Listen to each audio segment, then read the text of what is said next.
Good evening, everyone. Hope you're all doing very well.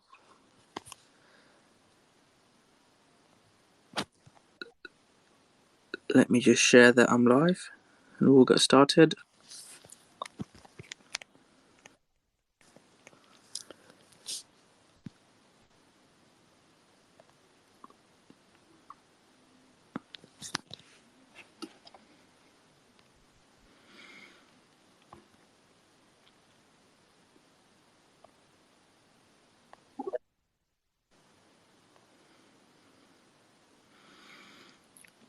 Hi, Chrissy. Hi, LuncDevFund. We'll just wait a couple of minutes for people to join, and then we'll get started. That sounds great, and thank you so much for having us. Just an FYI, I did send you a message. I have a hard out at 1:45. Yeah, no worries, mate. We'll be about an hour, so we can cut it around 45. And then we've got Yogabba joined as well. I've not spoken to you, mate. Hi as well. Lunatic's message that you're joining, so thanks for joining as well.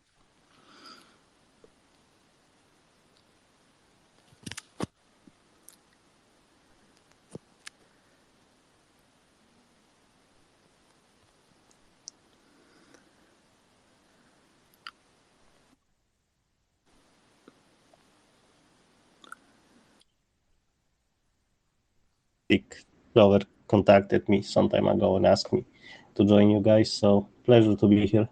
Yeah, thanks for joining, mate. We had a couple of dropouts. Clan couldn't join, and then one of our co-hosts, DeFi Reg, isn't feeling very well. He might join to listen. So yeah, just an update from what we said we were going to do. So let me just post that we're live, and then we'll get started. I'll just post in the Discord as well.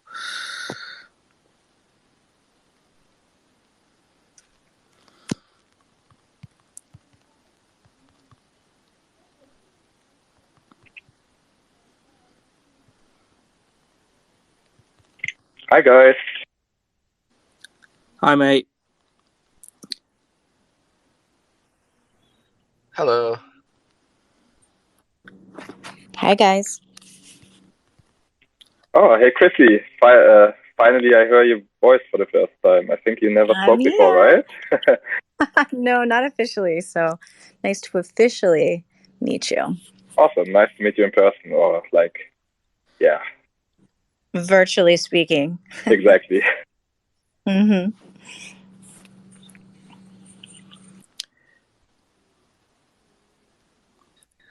I know Chrissy doesn't like to speak on these, but she's got such a great voice. I think she should always speak.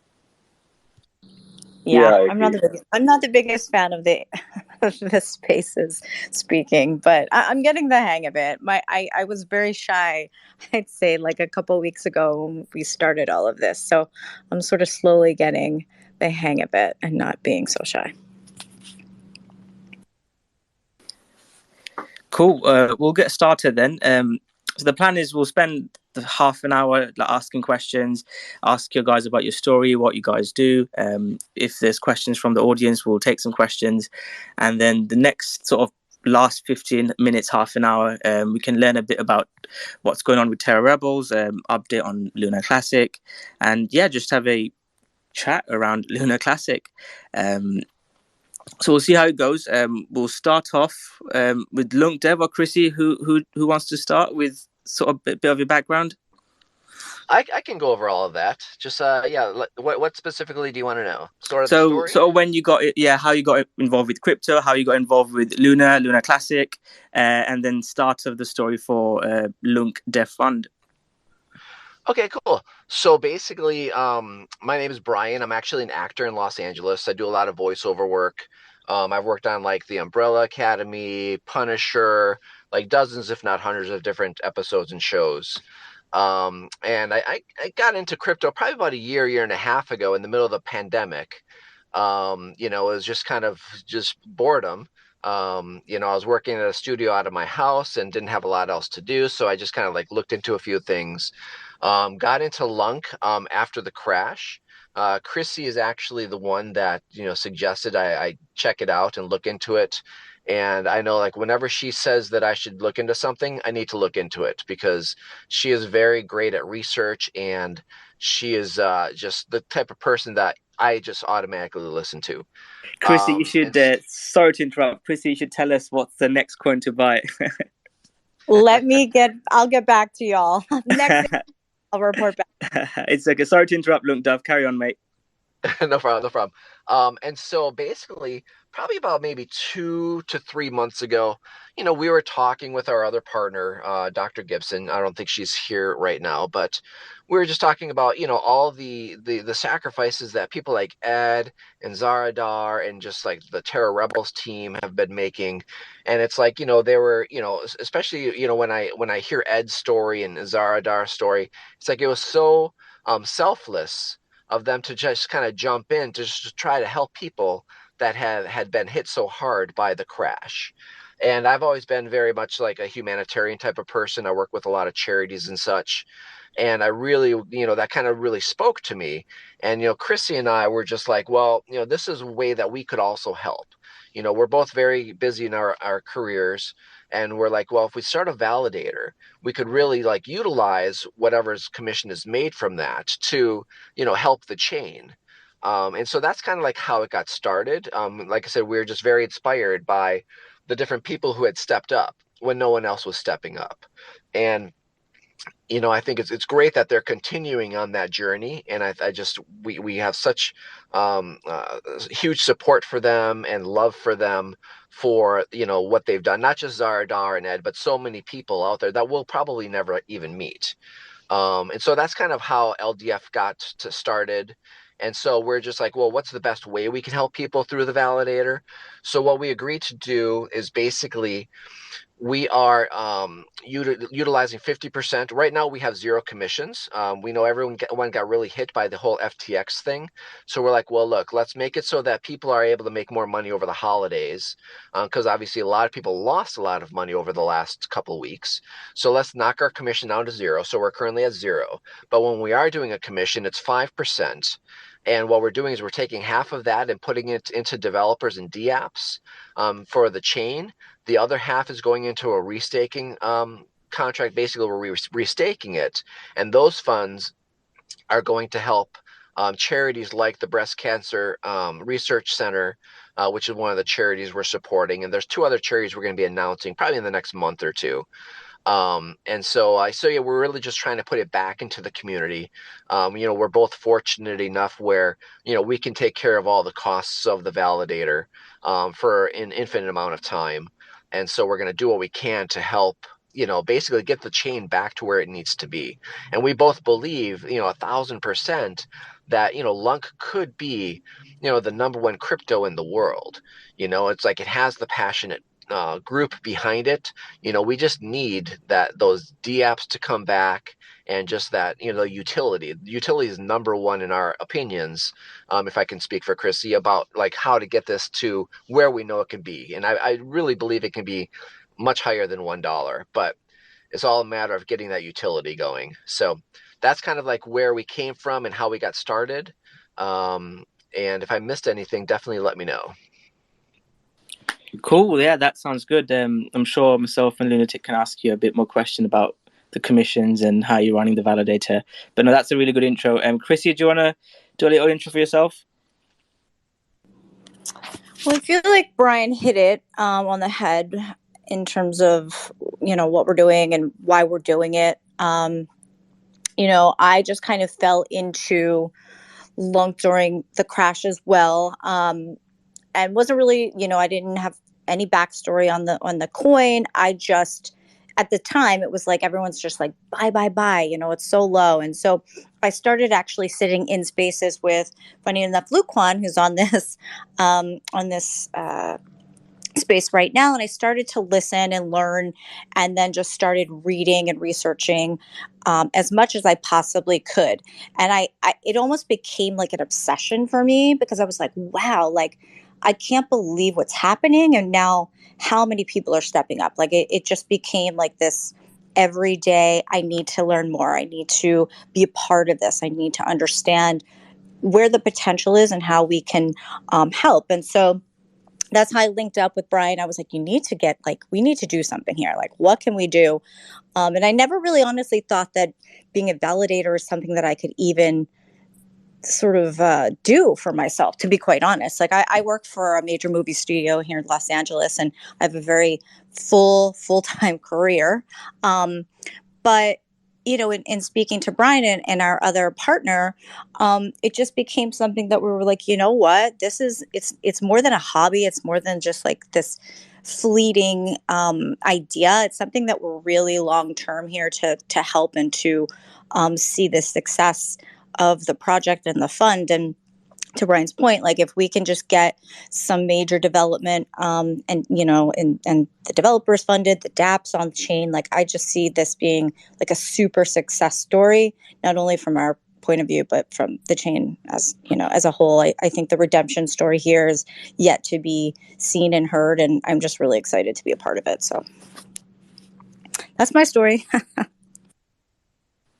Cool. That was the wrong emoji, but no, cool. That sounds good. So, I mean, I'm quite similar as well. So I've been in crypto since sort of early 2017, and it's all been like just mainly trading, investing in some ICOs and like startups. Got quite involved with Metaverse, but I've not really got involved with a project like I've done with Lunc. So I've got to thank Lunatic, because he sort of dragged me into more of like the building side of things, which is pretty cool. And like yourselves, have been sort of involved with the community and how we can help.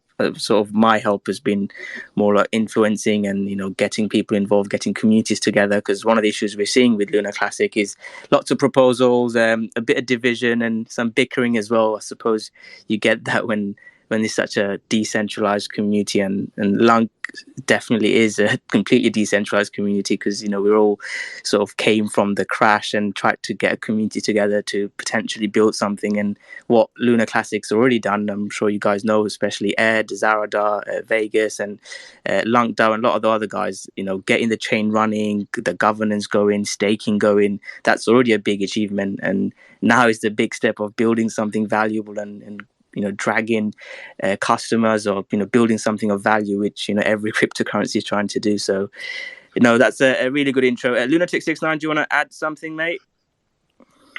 Yeah, I mean, first of all, we have I had some hands up, and guys, I think we do a question round later, right, Rocko?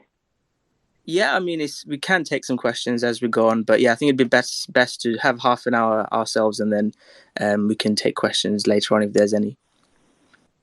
Yeah, so I also met Chrissy like I don't even remember, in summer we met each other. Somehow we ended up in this private DM group with some other influencers, YouTubers and such. And it has always been a pleasure. Like, she was really interested, and it was pretty cool to see like all you guys actually joining the community, because in the beginning we were like pretty lonely, right? And I was amazed to see all these guys actually joining, and it has been a pleasure so far. Yeah, the evolution of that. Oh, sorry, Brian. To Lunatic's point, it's like I found myself, that like deep diving to learn and to sort of connect with as many people as I could. And to the point, I was in all these chat rooms, and it just really is amazing to see the evolution from then to now. And I'm really excited to see like 6 months from now, a year from now. I just think that it's going to be such a night and day. Hopefully, obviously the market and everything like that does play a big role into this. But in terms of like the community and everything that people are doing for the success of the chain, I just think it's pretty amazing. Yeah, and I was going to kind of parrot that. It's been such a phenomenal process to be a part of. It's like, you're meeting so many amazing people from all over the world that kind of have that same goal. It's sort of like when you make a movie. It's like you have people from all over different, disciplines and such coming together for a period of time for one goal. And it's been great to, like have that with this community.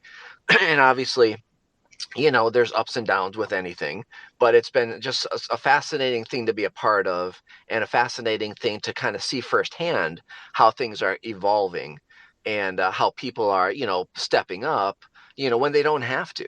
It's like there's no reason for people to donate their time and such, but people are doing it, and it's been a great experience for me, at least. No, I agree with those things, especially what Chrissy said, that it's not been that long with what LunaClassic has done and already achieved. It's only been a few months, and it feels like years in cryptocurrency terms. It's going to be great to see what LunaClassic becomes in 6 months to a year time. So I'll start going into some of the questions then.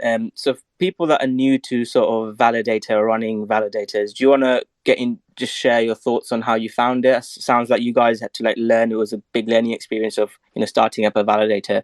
So how was the journey?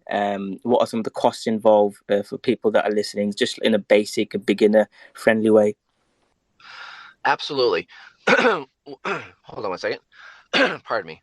So basically, to start the validator, we utilized a company that helps set those things up. Basically, it took about a week or two to kind of get everything in place. We built our website. Cost-wise, we're doing what's called auto compounding. So literally every 5 minutes, once you have 250 Lunc rewards, that's automatically being restaked for you. So I think, over the long run, that's going to be our biggest cost, because of the fact that we're paying for all of that restaking for each individual who hits that 250 Lunc. So let's say if we have 1,000 delegates, let's say 500 or 600 of them, every 5 minutes are getting 250 Lunc in rewards. That's all being restaked for them, and we're actually covering all of that cost. Like I said earlier, our whole goal is how can we help people with being the validator? And one of the big things is helping people get to that financial freedom point in life where they're making enough just from the passive income. And part of that is just constantly turning over your earnings and having that immediately working for you. So I've always been the type of person, it's literally 24 hours a day. I want my money working for me without me having to watch it. So that's kind of why we put in the 5-minute auto compounding. As far as, the validator day-to-day things we do, basically just being engaged in Twitter, in Discord, just kind of telling people about what you're doing. And the people who are like you will gravitate towards you, and people who don't agree with you will gravitate away from you. And that's what I think is so great about so many different validators, is because we all offer something different. And so anyway, so that's, it's just a lot of marketing, just a lot of putting yourself out there, and in terms of just our specific validator, it's us trying to help as many people as possible. Cool, sounds good. So how would you say that you're different? Because there's obviously lots of validators, especially new ones that's come up as well.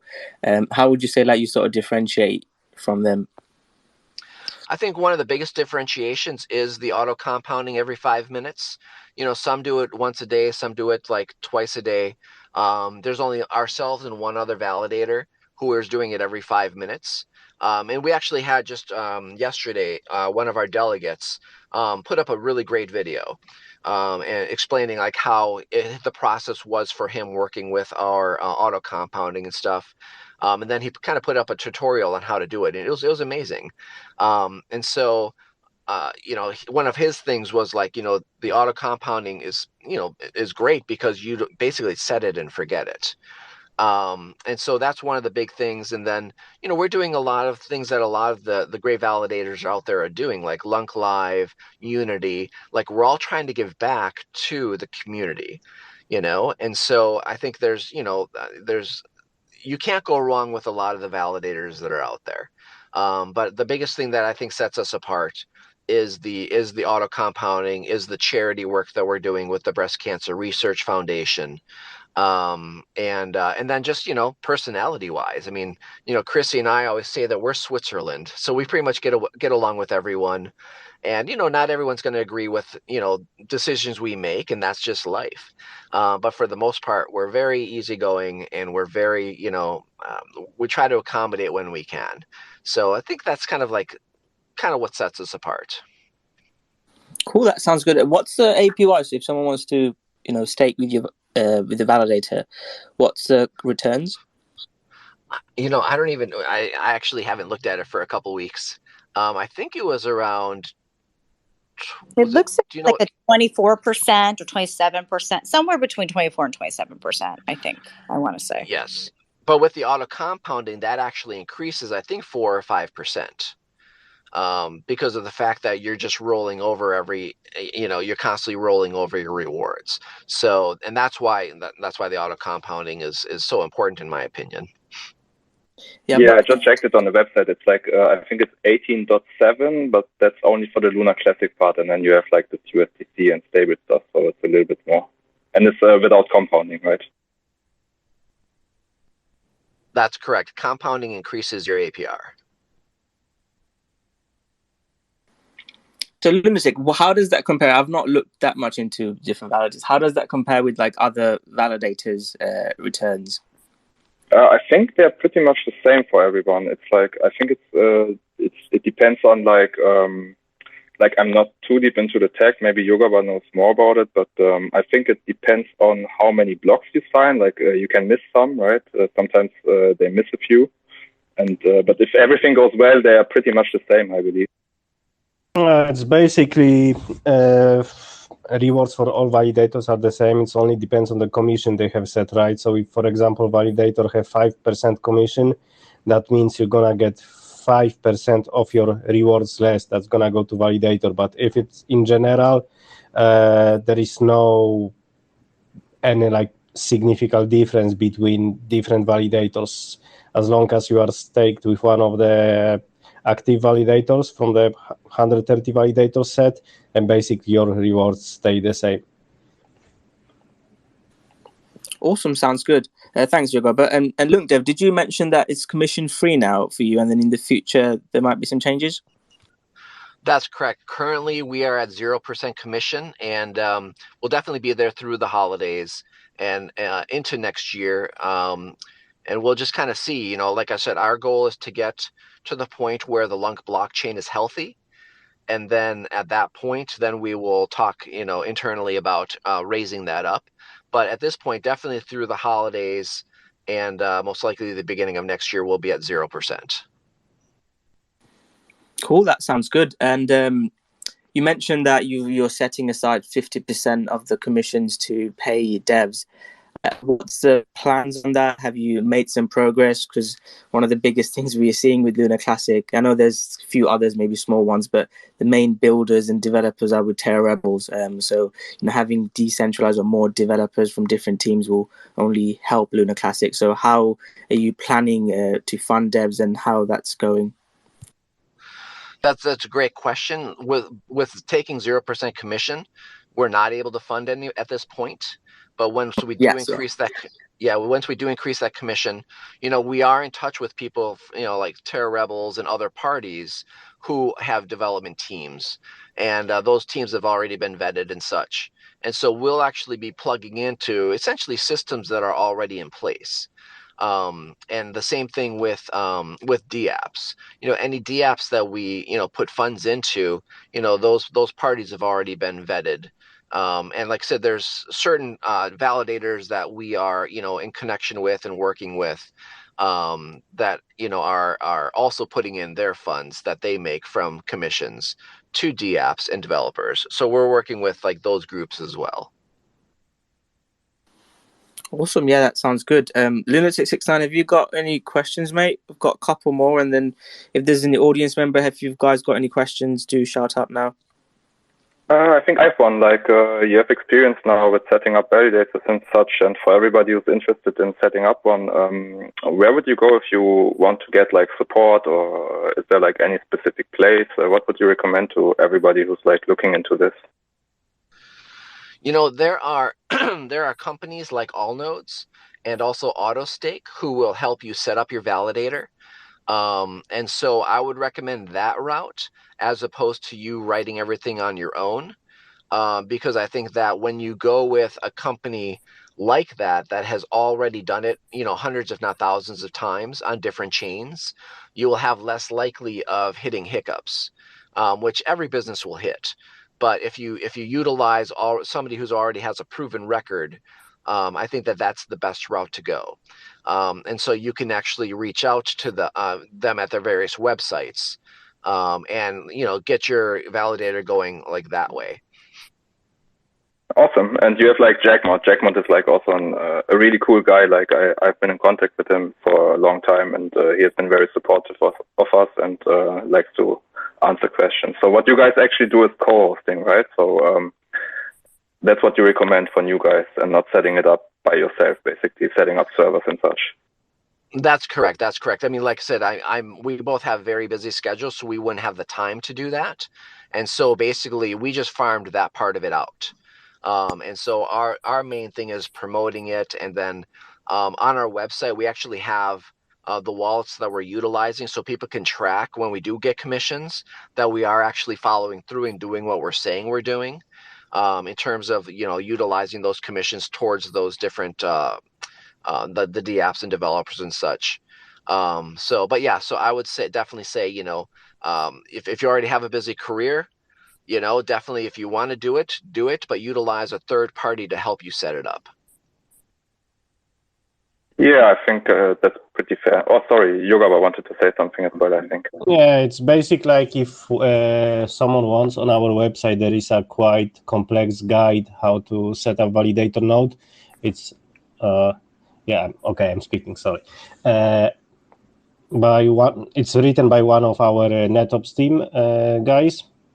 So it's basically extended and updated Terra docs part about setting a validator node. It's like really user-friendly, step-by-step, what you have to do, exactly what sort of comments you have to write and everything. So if someone wants to research a little bit, just go on TerraRebels.net and you will find it in a guide section. Thanks for that, Yogabba. So how much what's the minimum someone needs to start a validator? Open question. I think every question, Yogabba could probably answer that for somebody who's going to build it themselves.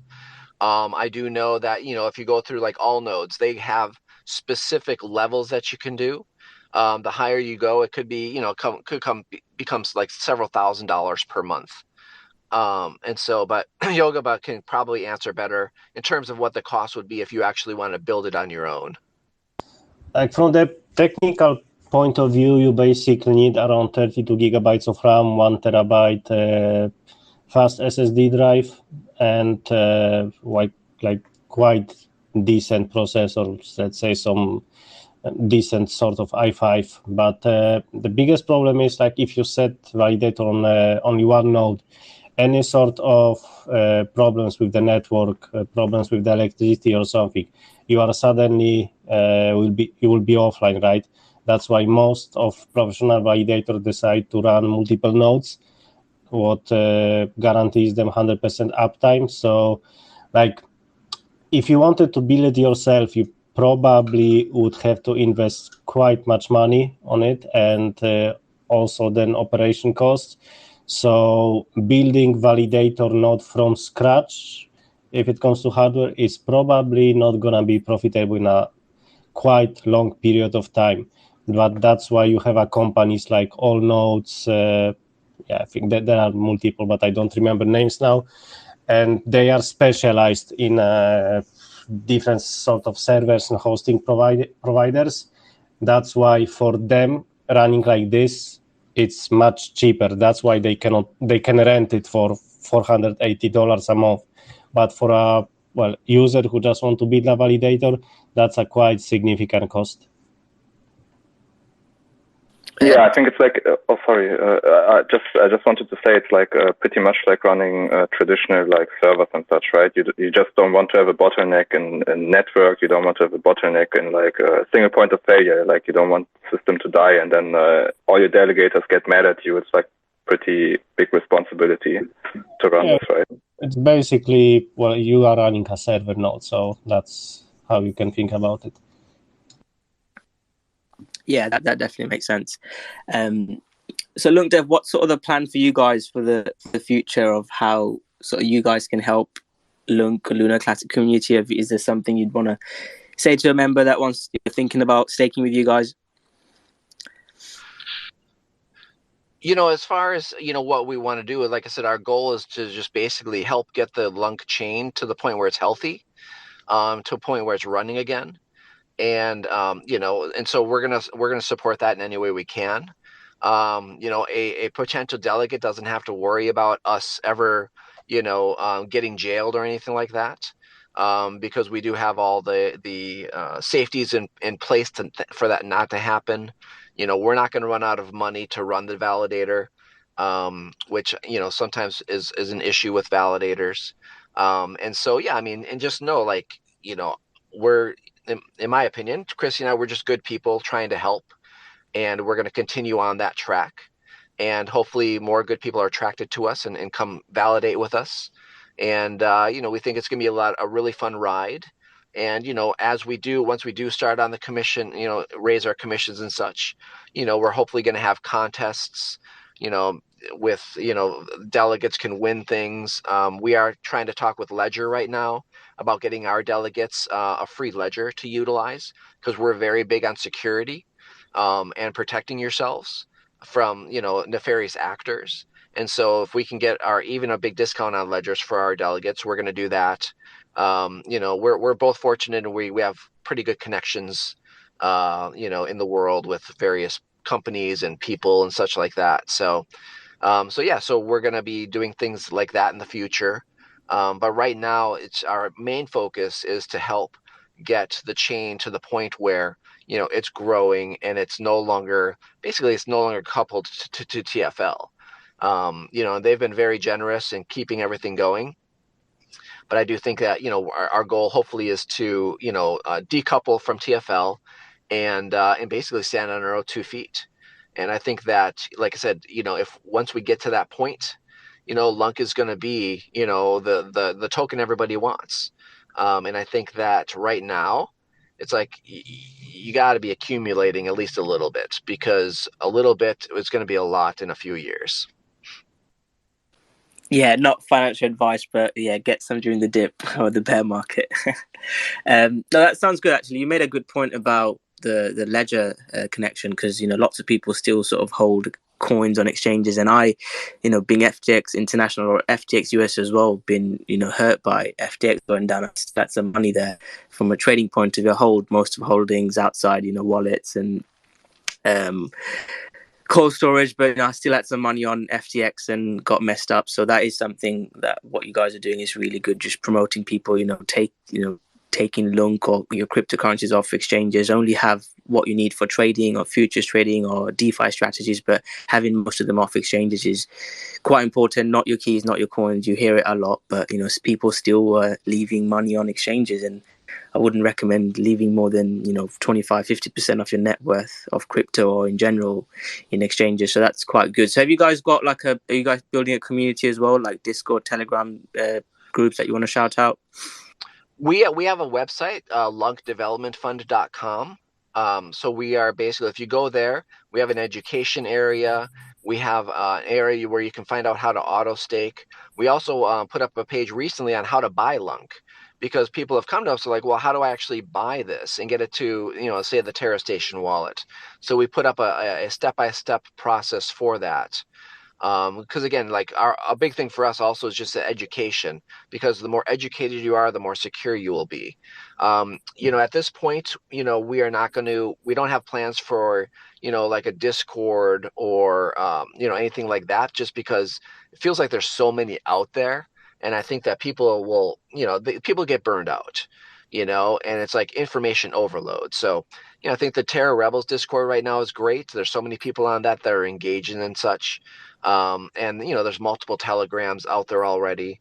So our main thing is we're just going to continue to communicate through Twitter, and through the TerraRebels Discord. So there's no plans at this moment to do a Discord or a Telegram, but who knows what the future will bring. And our goal right now is to basically get to the point where we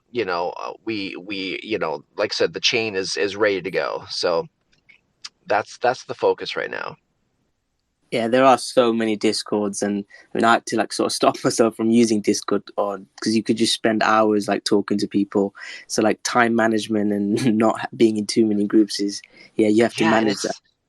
And it's not real. It's like all, like we've doxed ourselves. It's like, you can look me up. My name is Brian Kirchhoff. I'm an actor. It's like I have another account with Twitter where I use mainly for acting.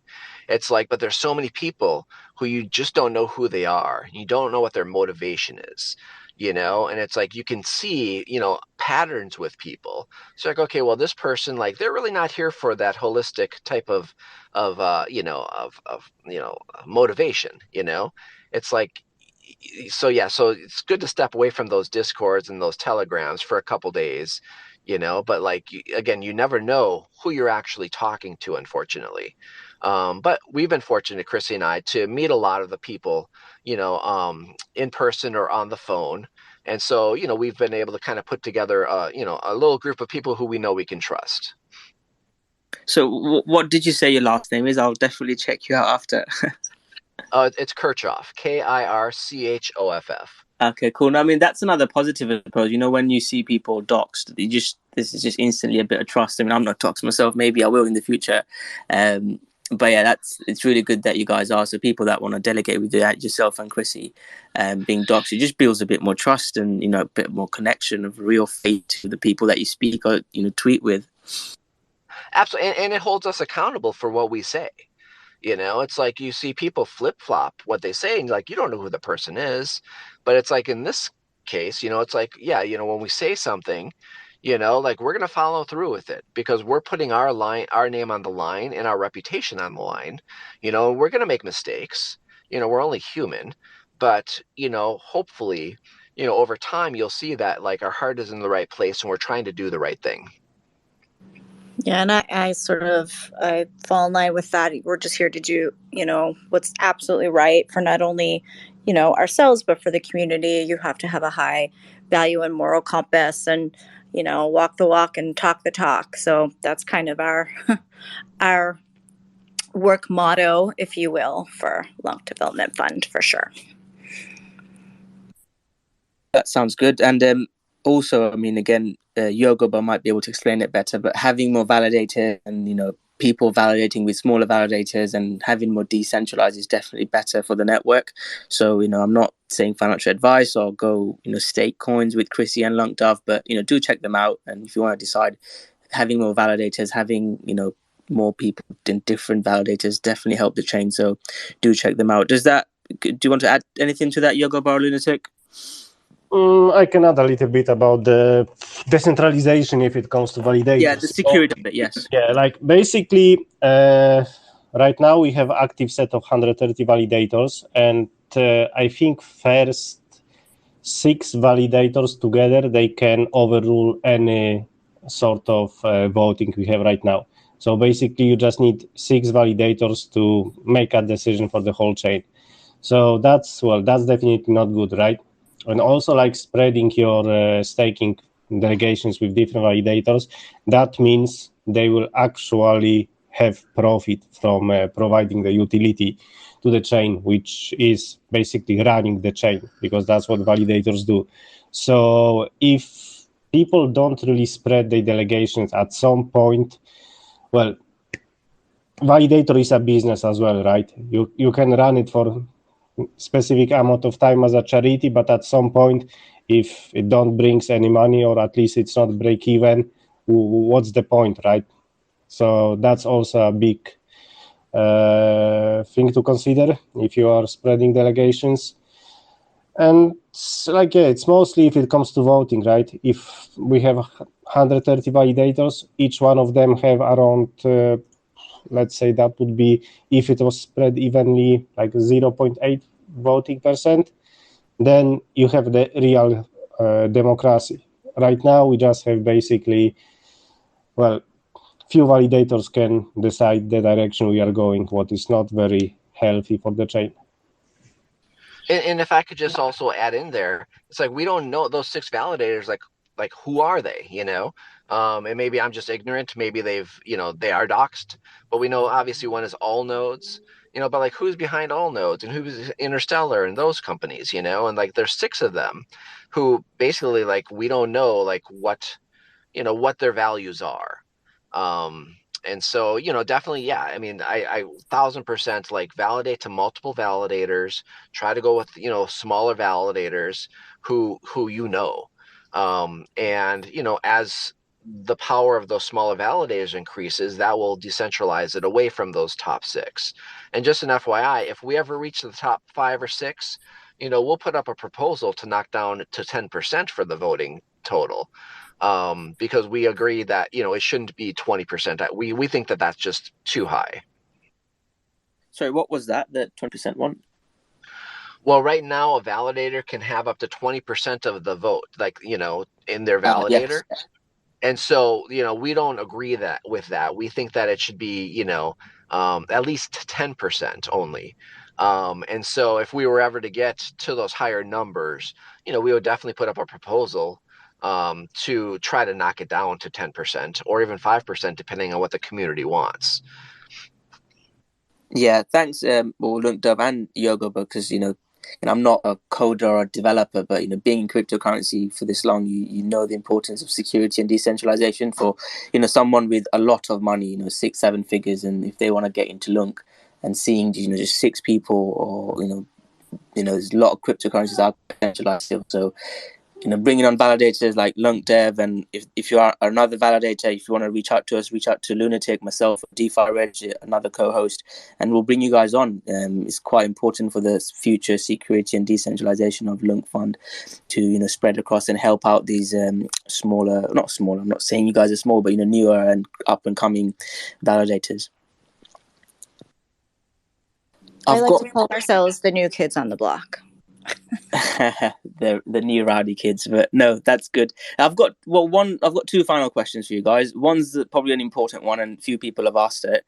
Is in LunaClassic, one question I think you guys can already predict is burning. So, what have you got plans to burn in the future? Have you burnt some Luncy already? That was one of the main questions we had, or we ask most people that come on. That's actually a great question.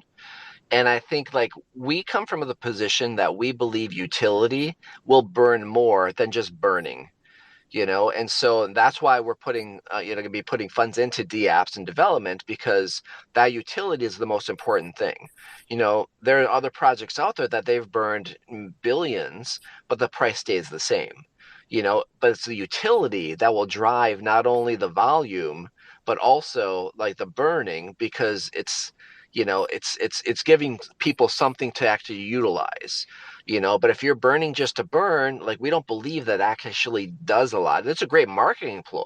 It's like, oh, hey, they built, they burned 10 billion tokens, but like, what did that actually bring to the chain? It doesn't help the health of the chain. The health of the chain comes from DApps being built and utilized, and from developers coming on board and being like, hey, I want to work on this. And those developers and those DApps have to see that they actually can be profitable, because they're not in it for the charity, And so, we believe, like I said, in terms of burning, like we haven't burned any. We plan on, like I said, focusing on the DApps and the utility.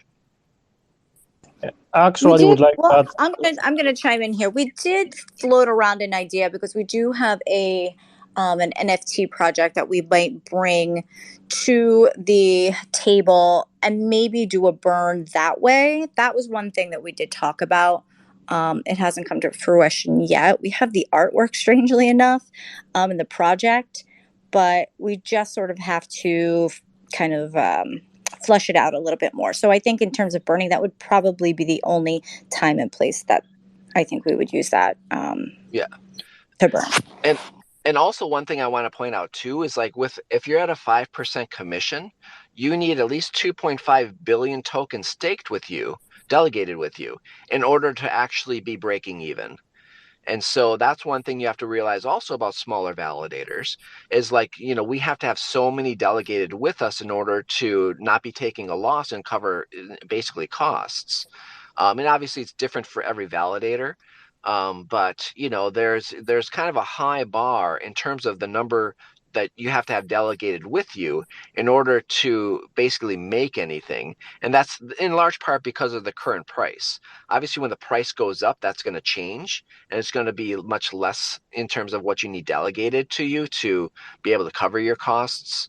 But that's one of the things that, keep in mind in terms of validators that are looking to become validators. It's right now it's about 2.5 to 4 billion, depending on, the costs that you're incurring as a validator. Yeah, that sounds good. Yogabba, Lunatic, what do you guys think? That's slightly a different stance to like most people, because it is. I know. I don't know where I stand on it. I agree that the burn sort of created this great movement, this great community, and it was great for LunaClassic. People can't really deny that. But in the future, you have to admit that burning is not going to help LunaClassic. It will just if you say you're going to burn more, maybe it will get another pump, but it's long term it's not going to work. Long term it's going to be utility, devs building DeFi and all this cool stuff, NFT projects, and that's going to be the utility, and building is going to be the future. But yeah, it's slightly different stance than some other people take, and I do agree with you that it is a bit of a marketing tool for many validators or anyone in Lunc saying, "Oh, burn more," because people just think burning equals price going up, which is not the case, especially not in the long term. I actually wanted to add something here if it comes like this whole burn narrative, because many people don't realize how the blockchain and different smart contracts works. Right now we have 0.2% burn, but it doesn't really mean like specific utility when, for example, provide some service, right? It doesn't mean they burn 0.2.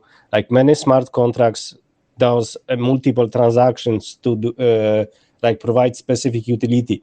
So I will give you example of, let's say we have application with some sort of marketplace and you have a bidding option there.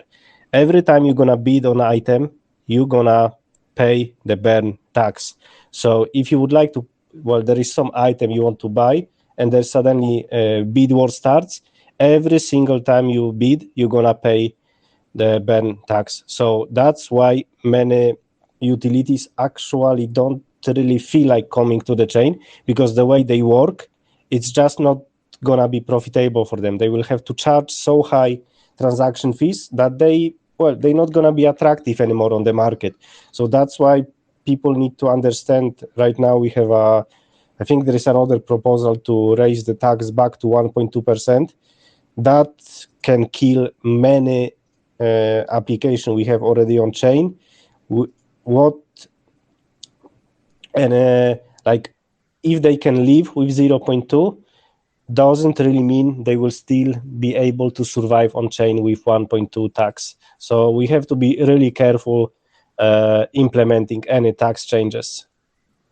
Yeah, 1,000%. I totally agree with you. If I can just point out, we also don't know what's happening in the background. So it's like if you change the tax percentage, then you're actually changing any negotiations that may be happening with other exchanges, and things like that. So it's like you have to, be very careful about opening Pandora's box, because once you start down a specific road, sometimes you just can't go back. Yeah, going back to what Yogabba was saying, lots of people reached out to me because I was quite vocal with LunaClassic. The price, especially with the burn and the hype, I was quite longing the trend, and people that are traders will probably know. But lots of people reached out to me about, if you burn it, it will kill like on chain, because you can't run an app or build on it where paying 1.2%, it's just not feasible. So I agree with you. Well, if it's positive, I mean, from a price point of view, my thoughts, again, not financial advice. If like 1.2 gets implemented, people vote yes for it, there will be an initial pump, like buy the rumor, sell the news event. It will probably give like, I don't know, 20, 50, even higher percentage pump. But long term, it will do a damage. It's a bit like printing more money. I don't know if it's a fair comparison. It will help in the short term, but long term, it's not gonna work, because Yogabba explained it better. It just kills on-chain utility. And that's a great point. Can I just throw one other thing out there? That's why it's important for you to know who your validator is and what they stand for. Because Chrissy and I are like, our whole thing is for the long-term viability of the Lunc chain. some out there want that initial, that pump, so it's important to kind of know and do background checks on who you're actually working with. So I apologize for interrupting you, Yogabba. No, it's okay. Like, for example, from my perspective, right? I used to do a lot of bot trading on many different chains and on exchanges, etc. So, and like on classic chain right now, I can, for example, make, let's say, if I really like focus on it and put a lot of time in it, I can make around 1 up to 2% profit just trading between currencies, right? Between USDC and Lunc, etc. If the price is right. So I wouldn't be able to do it with 1.2. Like when the 1.2 was live, I didn't do a single transaction on chain because for me it was just throwing away money. And like I have some knowledge about finances and on the blockchain, about the blockchain, so I knew what I was doing. But for like a typical user, if they just see their portfolio like getting smaller and smaller just because of using the blockchain, why they would do it? They're not gonna understand like what's really happening, and it's like, well, maybe I will go somewhere else, right? So that's a big problem with the tax. It's not a long-term solution. That's why, like, I think most of us believe that we should bring utility and keep tax low and just, well, go for a quantity in this situation. The bot trading, Yogabba, was it on chain then that you did? I was for some time I was using like cross DEX and SEX trading with Hummingbot, and on SEXes I was trading with Frag Trade and one specific strategy, Nostalgia for Infinity. Like I think that's something you would get interested in, so I recommend you to check it. I'll send you a DM, Yogabba. I'll be quite interested in seeing that. But yeah, completely from a trading point of view, if Binance or someone added 1.2% trading fee, you're not going to buy there, especially for short time frame trading. You're just going to be burning your capital. It's like, it just doesn't work. It's like it wouldn't work for Binance. If they put a 1.2 off-chain on their transactions, it's like it kills literally every single trading bot, and that's what generates volume on exchanges. Yeah, exactly. No, that's a fair point. Yeah, we can definitely, Yogabba, we'll definitely have you on again and we can talk about that a lot more. That's a good point. But going back to Chrissy and Lunc, I think you said you needed to leave soon. One question, just a general question. You guys said you're in like the acting, media and Hollywood. What's a crypto vibe like, with FTX? What's the vibe? What are people's thoughts on crypto, NFTs, just overall check, like on a sentiment check from you guys? I think, I'm not, everything is pretty compartmentalized. And so for me, I'm fortunate because I can work out of my house. I have a studio there where I do all my voice stuff.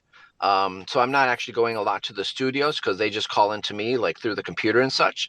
So I don't really know, like my friends who are into it, who are in the industry, they all understand it's a risk. They're not putting money that they can't lose into it, but they also see that, crypto is the future. And I think that we're seeing that more and more as more and more studios are turning products that they have into NFTs.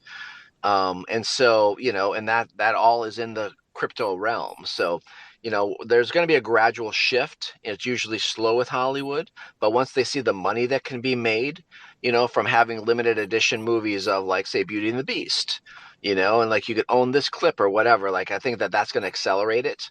But maybe Chrissy, I know she goes, physically into the studios more often than I, so she might have a better insight there. Yeah, I definitely see a push for both Web3, for NFTs. I mean, within the last, I'd say, couple of months, the amount of, I work under the umbrella of Universal and Comcast, and it's just pretty much night and day as far as like what I would say is being pushed to come to the forefront, and the education that's being put out there and the things that are coming down the pike. So, I I feel like crypto for sure is the future. I think Web3 is the future. Blockchain is definitely the future. I just think we're in this weird place with regulation, regulatory issues and just the market sentiment and all of that stuff. But I just think we just have to keep on doing what we do as a community, and kind of just put your head down and keep focused and keep the noise out as best you can, work collaboratively, and just know that what we think is going to work will definitely, it's going to be like having like when I was 16 and had a block cell phone in my car. I mean, I feel like I might be older than a lot of you guys, but and now what we have, like the iPhone that I'm talking to you all on right now, it's almost like being like when you used to watch the cartoon The Jetsons, right? Like it never felt real, and now this is what it feels like. Like I'm talking to you guys just on my phone, and everybody is international or global, somewhere different than where I am. So I just think that we are on the precipice of something amazing, and we just have to keep believing that. And I'm excited to be a part of it, and for sure to be a part of this Lunc Development Fund that, we will work collaboratively with you guys. And so I thank everybody. I know we're kind of wrapping up soon, but I just thank everybody that has delegated with us thus far. Appreciate, you guys so much. And anybody that is on the fence about delegating with us, I hope that maybe we've changed your mind or you will consider us in the future. But this is something we're here for the long run on, and I'll pass it to Brian for sure. That was quite good to round up. Sorry, go on, mate. Yeah, just thank you, you guys, for having us on this show. I know there's so many other people that you could easily get on, but you guys are doing an amazing job in terms of educating, which I think is the most important thing, not just for people who are already in the industry or in crypto, but people who want to get into it. So thank you to you guys for everything you're doing. We greatly appreciate it. No, thanks for coming on. I mean, we just started off a bit of our story. We've talked about it a few times. I was quite involved with LunaClassic. Well, I was mainly involved with Luna and sort of built a following from it, got in Luna quite early. And then, Lunatic messaged me about doing spaces and spoke to like Vegas and Ed. And it's been a great journey doing this. And people are requesting it to do it weekly. And there's so many people to interview and speak to. So our plan is to do this weekly. We've got a few more people that are going to come on next week. Hopefully, we're going to have Ed, the main man.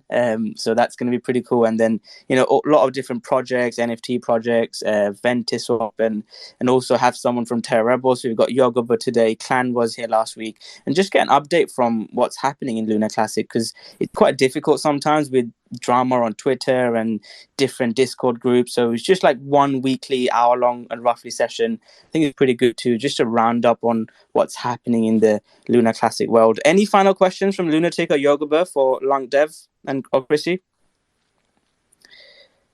We'll start rounding up after. I don't have. You go on, mate. Okay, basically, Lunc Development Fund is getting more and more active on our Discord. Basically, guys, keep doing what you are doing, right? We need validators, which actually brings utility to the chain. We have many, but most of them, I don't even know what they do. There is very small amount of validators which actually wants to, be part of the not only development but contribute in some way. So continue doing what you are doing. We totally will. And Lunc is the only one that we're a validator for. So 1,000% is going into the Lunc validating. And just want to, let everybody know our DMs on Twitter are open. We are always, I feel like we're always open to chit chat with somebody, or if they need help, just reach out to us or myself on my account.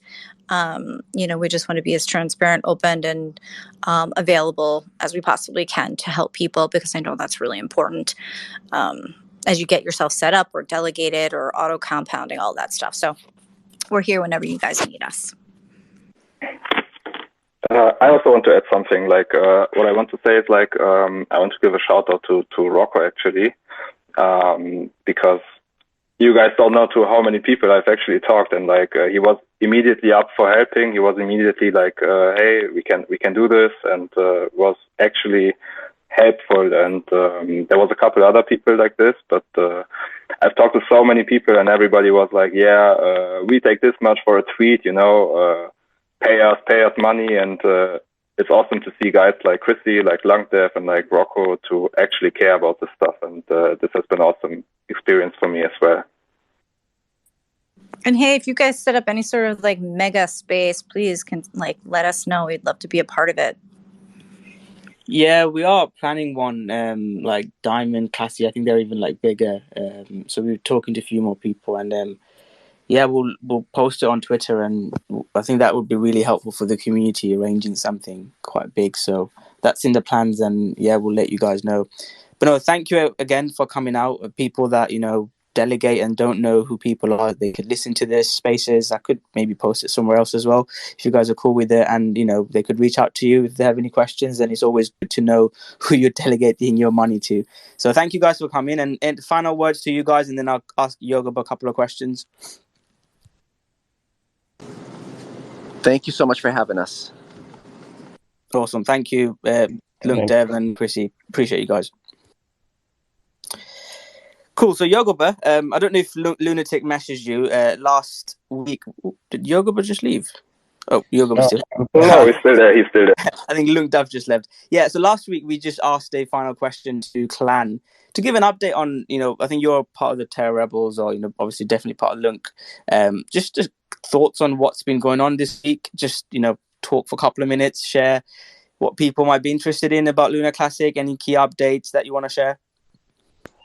Okay, so, well, everyone knows about the IBC channels coming. That's like the biggest update if it comes from like the end user perspective, something that you will actually see. It's mostly that was who was working on it was Ed, Zaradar, Zoro, I think, from our team, and guys from Osmosis, so Jacob, etc. I never remember his surname, so sorry, I cannot even pronounce it probably. So that's like the biggest thing coming. So for it to come live, there is like a lot of governance proposals, but all of them are passing with flying colors. There is like really no reason to don't vote for it because it connects TerraClassic to rest of the Cosmos chain. From our side, that's something end user not gonna see. It's a lot of code updates that we are working on. We are also planning to launch our own station client, which will allow us to implement changes basically on the fly, because if it comes to submitting any pull request to TFL now, it's up to them if they're going to merge it or not. And many changes which are coming to Classic chain now might or might not interfere in functionality of station finder, etc. because of how big those changes are. We are basically changing the version of main components of the chain. That's what our Classic team is focused on. When front-end team, we sort of have to wait a little bit now for them to finish everything, set up the testnet, and then we will know the scope of work which actually needs to be done, because it might be quite significant amount of coding needed to even be able to operate with chain, but also it might be much less. Like, we will never know how it will affect the front-end application until the code is ready on testnet for us. So that's like the biggest thing we are working on now as TerraRebels. And basically it's the big topic now on the Twitter. We are looking for funding, but it's not really like because we suddenly decided we want to be paid for the job we did.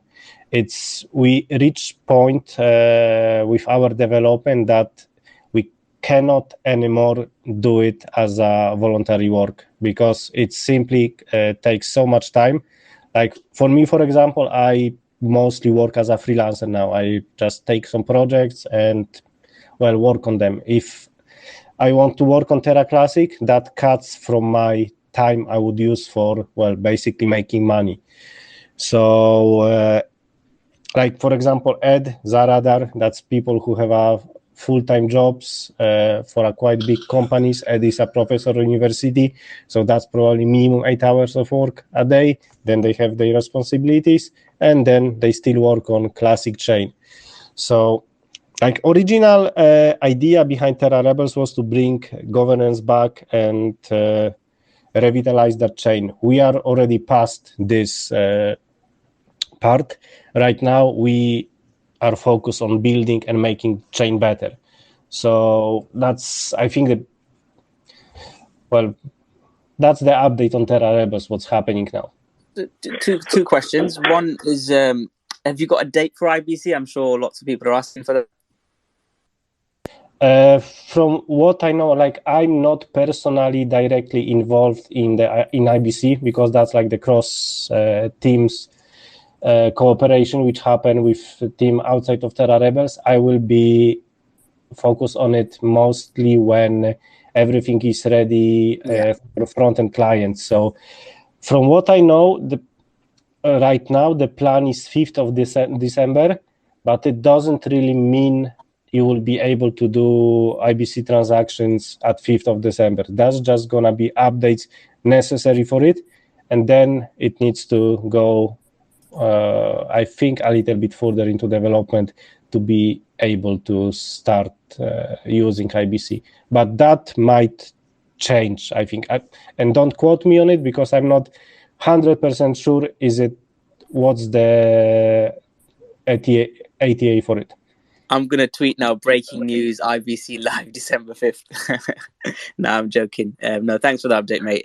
We've got one question, I think. We can take one question from Vote. Do you want to speak, mate? Hi. Yeah, actually, I did. I wanted to just ask Yogabba about this whole idea of you guys getting paid. I think it's pretty much, the sentiment of the community that everyone agrees that the TerraRebels should be getting paid. In addition, I know Ed's got his grants program. They're gonna, and there's some other initiatives to get certain projects and other devs paid. But the TerraRebels, I think it's pretty. Everyone wants you all to be getting paid and getting paid, consistently for your work. So I guess my question is for you is what is it it's keeping you at this point? What is keeping you guys from getting paid? Because I think if there's a plan, I don't know what it would take to get that payment, to get some type of pay plan into place. But it just seems like if y'all look at like the budget, what you need and what's available right now and where the shortfall is, and then figure out, people can figure out how to fill that to make sure you're getting paid regularly, that there's enough money coming to the team. That is, I think, pretty much what we all want for you. So what's the next step to get you guys paid? Thanks, bro. That's a good question. I'll let Yogo answer, and I can add 2 things to it as well. We'll let Yogo answer first. Like the payment for developers, that's quite a complex issue because like we are only hearing pay the devs, right? But organization, for example, like TerraRebels, we have people who are responsible for maintaining hardware for us, people who do marketing or PR or communication with the community for us. Then you have people who spend time testing, people who planning the budget, and we have some money income from different sources, so they also managing how to do it.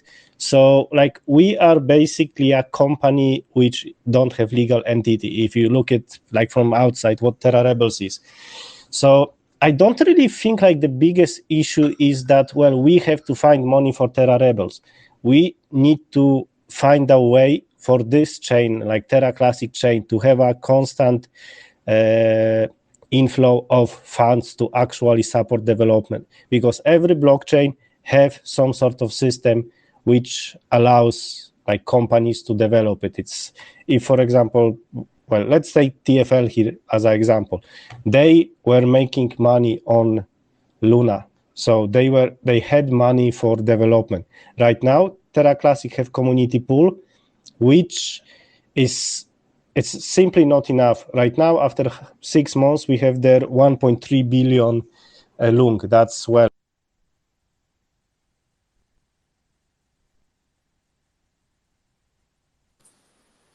I think we just lost Yogabba. LunaClassic, can you hear him still? No, I think we lost him all. We'll give him a couple of minutes. We're going to round up anyway. We'll give him a couple of minutes. I can talk a little bit whilst Yogabba's trying to come back. For me, funding, I think everyone wants it to happen, but when there's like proposals, there's like so many. Oh, is Yogabba back?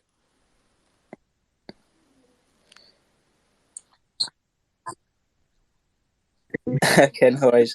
Go ahead, mate. We'll start rounding Yeah, I'm up. not sure where I cut off, but basically, like, it's not about funding only TerraRebels. We just need to find a way for TerraClassic to actually collect some funds for proper development, because we reach the stage, state where we are now. It have to be a full-time job for a team of developers, like basically not only developers, but group of people who maintain it. It don't have to be TerraRebels, because if, let's say, we are not the chosen company, call it like that, by the community, we have great projects we want to develop on our own, which will bring both utility and probably income for us. So that's from us, whatever happens, as long as I think Chain have a constant source of funding, development team, that's like the biggest issue. We need to find a way as a community, everyone who have a right to vote can submit a proposal, and we just have to find some way to start gathering funds for maintaining this chain. Okay, I have one more question. So I know that I was at one of the Rexes mentioned that with version 23 that you all were not going to release it until you started getting paid. Is that what came out?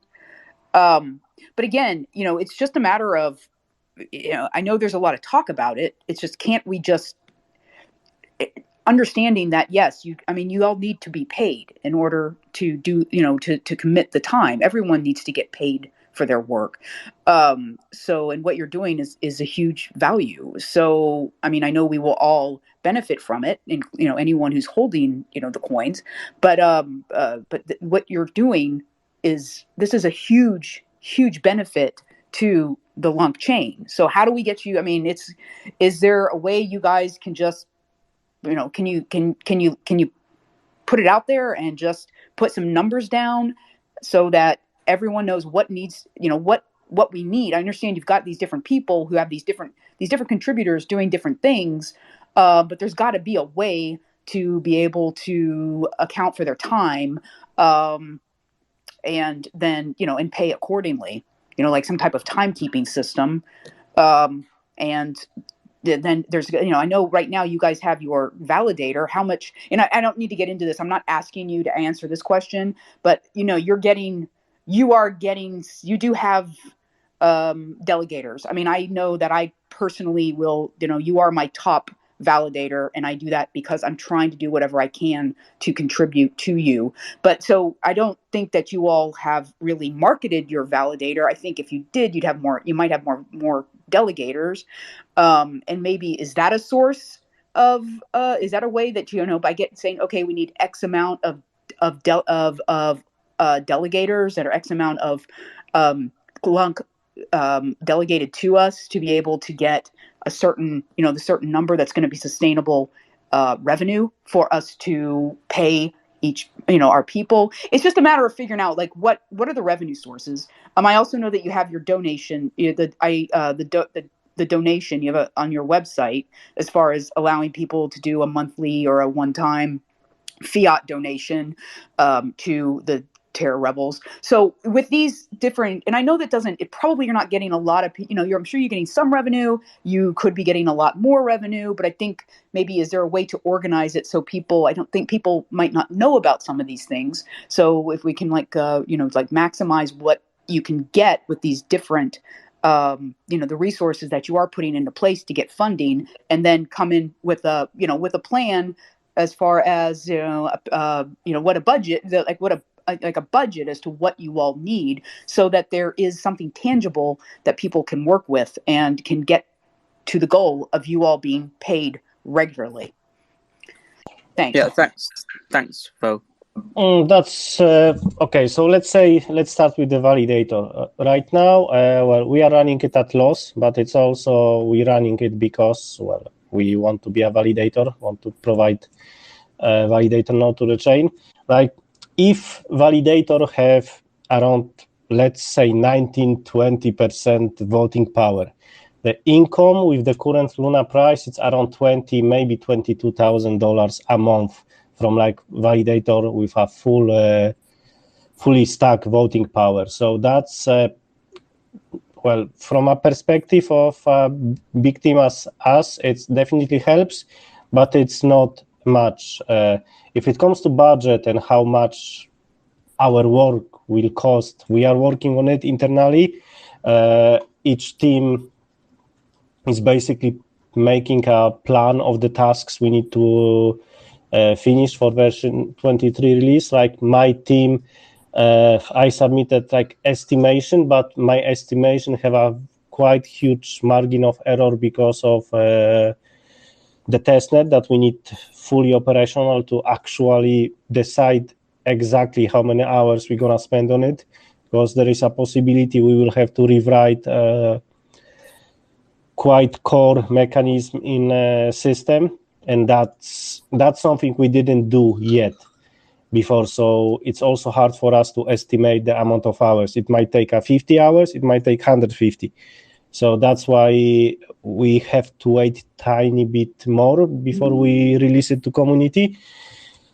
And like that's also coming back to this problem I said that TerraClassic don't really have any stable source of funding, because like, okay, we can deliver version 23, let's say if we get some funds for it, but still the biggest part of it is IBC, which is being released no matter what, right?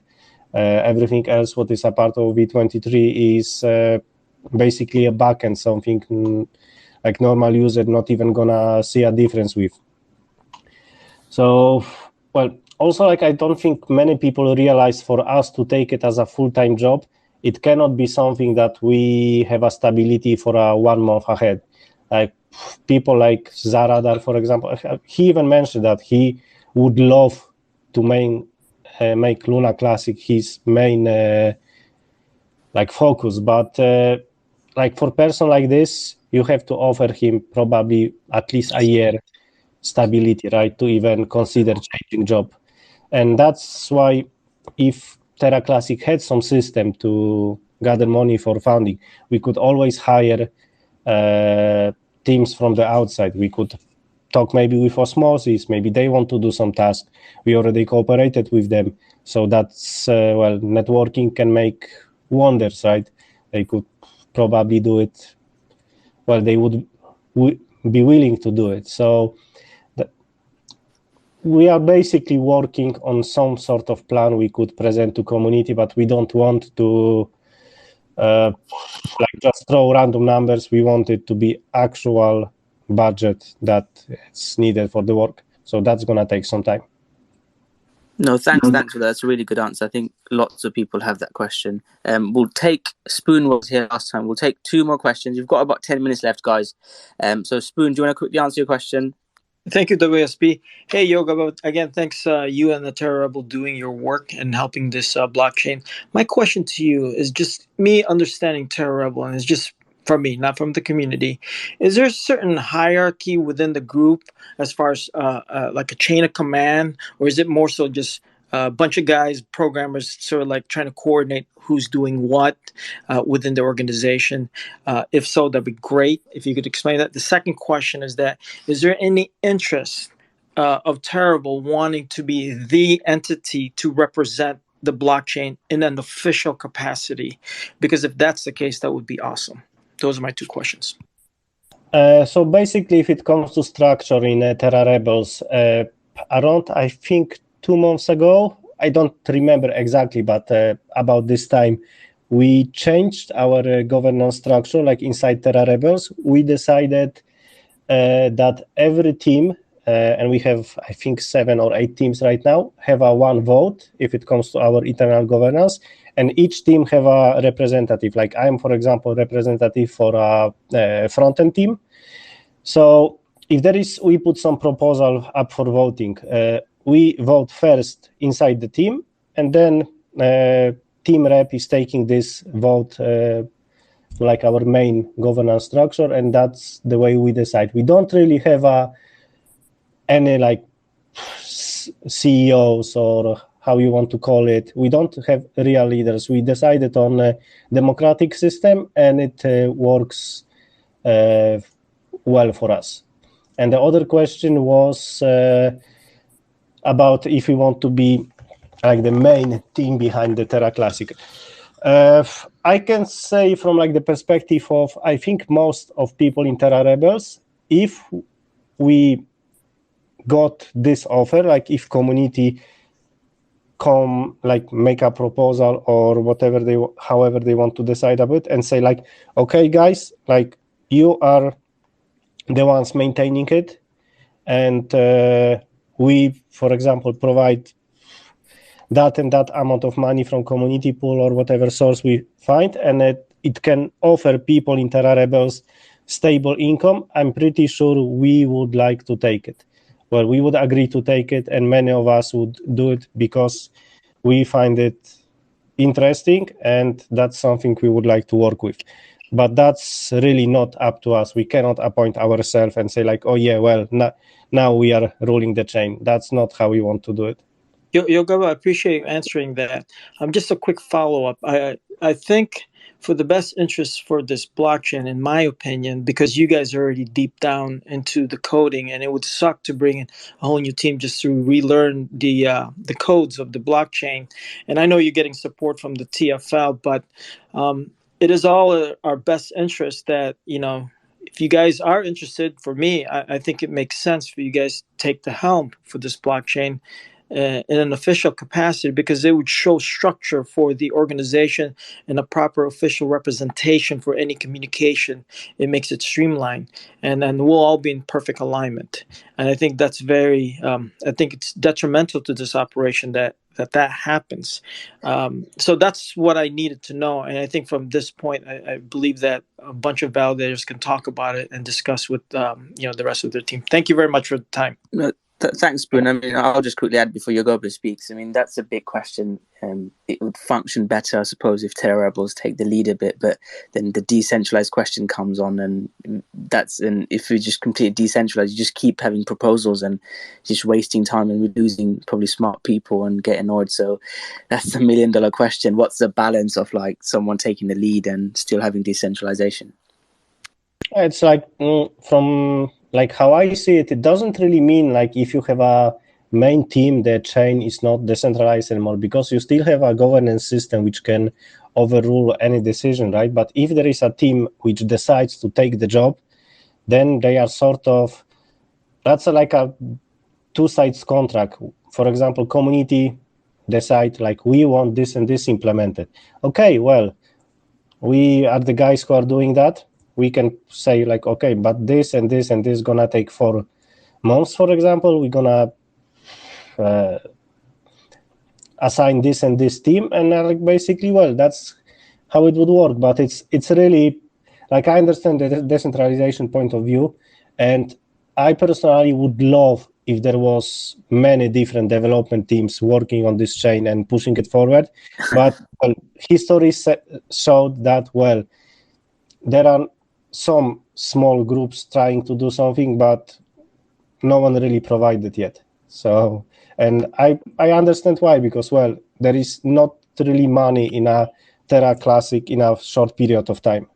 Yeah, no, I agree. And I think it'd probably work better, like you said, and people can quote me on it. It'd probably work better if like TerraRebels was the go-to team, but as long as, people can trust you. But hey, we can talk about that for hours. Crypto Speaker, is it Crypto? Yes, you've been having your hand up for a while. Do you want to quickly answer your question? We want to round it up in the next 5 minutes, but if you want to quickly ask your question, mate. Yeah, sure. Hi. Thanks for having me on board. Just so you know, guys, I was the guy who wrote the Medium article for proposal 10.960. I didn't actually write the proposal. That I put that to some TerraRebel guys, and they or people that talk on the proposal link, and obviously they've come up with this proposal and posted it. But I actually agree with Yogabba. Like, I feel like we're wasting time burning, and I really want to look for ways to sort of fund TerraRebels and anyone working on the blockchain. I know we've got Ed's grant proposal that's gone through, and that's going to be issued on December 3rd, but it needs to be more, and it needs to be quicker. So my initial Medium article had sort of like 40% signage to the burn to fund Oracle rewards, to keep validators profitable at 1% or lower, ideally, and to also leave some money in the community pool to be for community spend proposals to come up quicker and get money to the devs when they need it. And I suppose my question is to Yogabba is, how do you see, what do you think is the best way to collect funds? For me, I think burning at the minute through tax is wasting time. I actually think we need to allocate that tax to funding the chain only, because what we're doing by burning is benefiting people on the CEXs and not benefiting people that have taken the time to stake on chain and onboard their coins, which is something we can control in the future. So I don't know, Yogabba, is sort of like tax. I know that's such a dirty word in the crypto space, but is that sort of the route you're looking at to fund the chain somehow?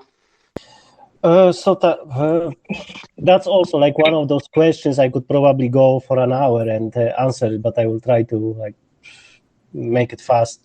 So if it comes to Oracle Pool, it's not being replenished because of no swap mechanism, which was connected directly to keeping the peg of USTC, and that's why we are not filling up the Oracle Pool. So that's also something what can be fixed in the future. If it comes to this, we still have some time.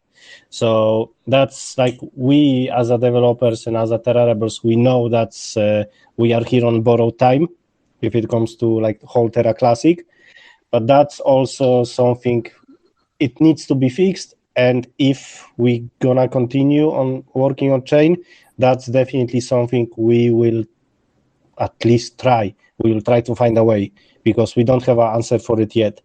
If it comes to funding developers, like, I'm personally not a big fan of tax. I understand it's something what brought this community together, but it's not a long-term solution. It's simply not enough. So right now, when we're gonna get reconnected to Cosmos chain, that's hopefully gonna bring much more developers and dApps to the chain. So that's a good thing. Then you have a parity with Luna 2.0. What it means, basically every application which runs on 2.0 can easily be launched on a TerraClassic chain. So that's huge, because like, we have community, they have applications. So if you can, like right now, if you want to develop on TerraClassic, it's time consuming. But if you have already application and it's just basically a few lines of code and you can launch it on a second chain, why wouldn't you? So that's another thing. And if it comes to, filling developer fund, right now, only like way I think it needs to be a bigger part of burn tax. Yeah, thank you for that. I think that's why I've been leaning this way. I feel like the 0.2% is neither burning enough nor funding you guys enough.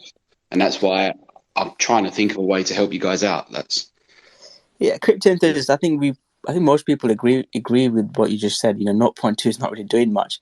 But if we took burn away, I'm from thinking from a Twitter and like the community point of view, I think they'll just think there's like a backlash. Even if we're like burning not 2%, I think people just like that for some reason. If a proposal came out, we're not that 0.2% burn, we're going to move it to funding dev. I don't know how you guys think the community will feel, but I think there'll be like a bit of a backlash. They'll be thinking, they're just changing their mind again.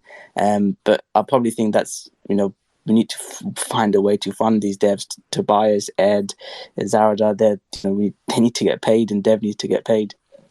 I think that's why we landed on 10,960, or the guys came up with that. I was saying 40% signage on 1.2. They're saying that's too much. So they've kind of said 20% because the community would go for that. I personally think we could have pushed for more to refund the community pool quicker and get them community spend proposals out to try and get,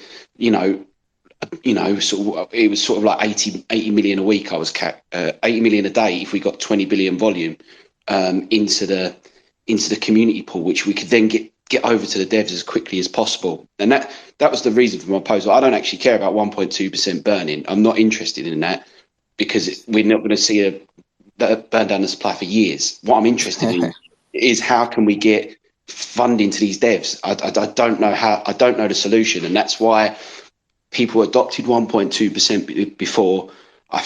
That's why I started there and then worked my way back. And or I figured Oracle Rewards was quite a good way of doing it as well, because I know a lot of people take Onyx Validator.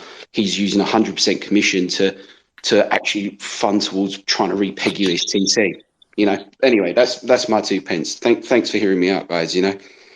No, thanks for the question. Yogabba, do you want to add something? Thanks for your time, mate. Do you want to add anything at the end? I wanted to add a little bit about this 1.2 because maybe he missed when we were talking about this before. It's like that's a very dangerous thing. We discussed that before because 1.2 sounds great on paper, but how the blockchain works and many applications, they are being charged multiple times.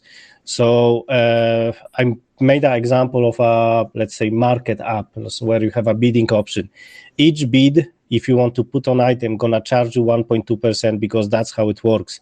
It's you have 7 different type of transactions which are being taxed, and like it's killing applications because they are being charged multiple times. So they have to charge high fees. If the fee is too high, no one gonna use it. So that's why even with 0.2, of course it burns less, but at least it allows application to be profitable. So that's like also another topic for multiple hours we could discuss and we talked about it earlier. But I really want people to understand it's not only 1.2. It's in the end it's much more higher for every application running on chain, what is insanely dangerous. Yeah, we talked about it earlier. Like if that went through, there will be like a short-term pump, like hype on Binance and social media, Twitter. I'll probably long, but then it's not going to work long term. I'll probably short it, like scalping wise. So yeah, short term it might be good. Long term we can't keep playing that card of 1.2%. Ben, it was great to start off this movement, but long term, like we talked about, we need utility, paying devs, and building something. So Lunatic, I'll give you the final word, mate. Do you want to say something? The end. We'll round up. I'm not sure if you guys addressed it. There was a lot of FUD today about some merge with Luna 2, so that's not going to happen, I guess. Just to add this at the end, because I saw many people mentioning it. Yeah, I've had a couple of DMs on that, actually. I've not tweeted about it, but yeah. I think I think Lunc now is just teaching people. It's a practical joke to teach them how propaganda works. That's how I see it. Yeah, we need to probably. get Lunc now on the spaces, man. I've spoken to him on other people's spaces, but I need to it'd be amazing to speak to Lunc now. He's a funny guy. Yeah, he's actually. I just want to say to everybody listening, I actually was one of the guys who was really mad about LuncDAO in May because I didn't trust them. I thought they are not healthy for the chain, but I actually followed them, and they're when you meet them in a serious space or in a DM or whatever, they actually care about the chain, and they do reasonable stuff, you know. It's like, but their Twitter presence, it's I just take it as comedy, you know. You just need to deal with it somehow. So Yeah, I don't think they're malicious or anything like that. It's just marketing and such. I don't know.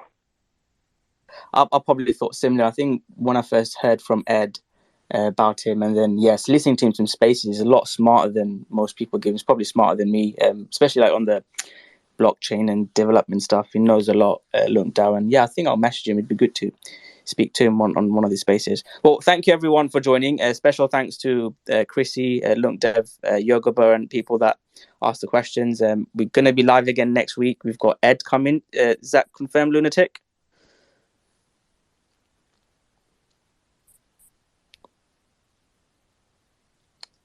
Lunatic, I think you're on mute.